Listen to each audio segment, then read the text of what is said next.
for me, in particular, I would say that the turning point was when I became a disciple of Christ, when I became a Christian.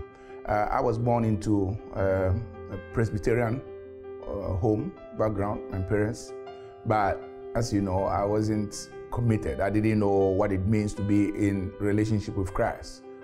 Until as a teenager, I met a man who would take me to church and engage me in Bible study.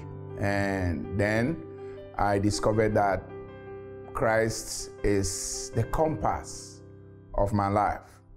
And it makes the scripture true when it says, without me, you can do nothing. And it makes the scripture also true when it says, I have come that you may have life and have it more abundantly. And so that would be my recommendation to every young man, whether African, American, whatever. Christ is the compass of life, in this life and beyond.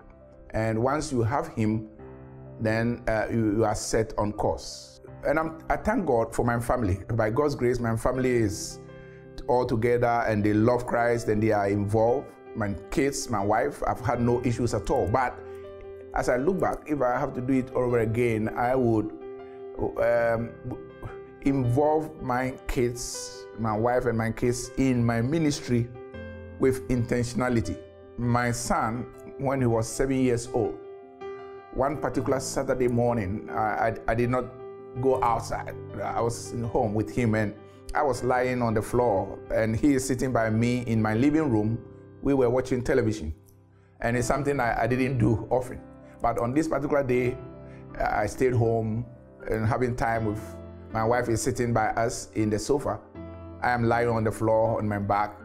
My son is sitting by me, and based upon what we were seeing on the television, I called my son and I said, "Hey, Kwame, what will you do when you grow up?" And this 7-year-old boy said something that like stabbed my heart. He said, "Well, at first, I wanted to be a pastor when I grew up, but I changed my mind." It shocked me. "You changed your mind?" And he said, "Mm-hmm."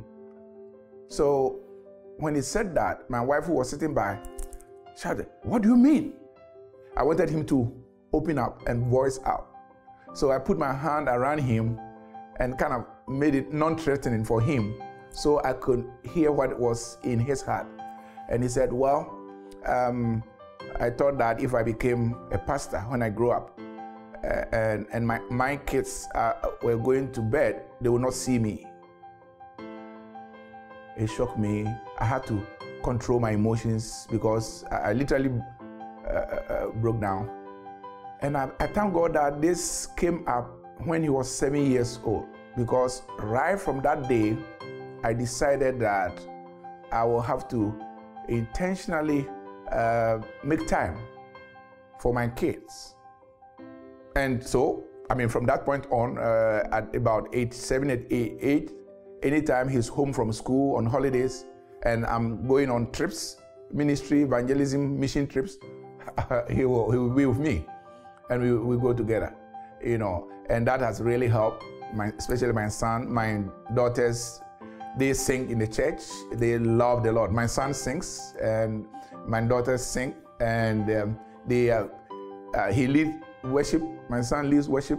My daughters ushers, and they are involved in ministry. My advice to any servant of God, anyone who is involved in ministry full-time, is pray to God for wisdom to know how you can make your family part of your ministry as much as possible.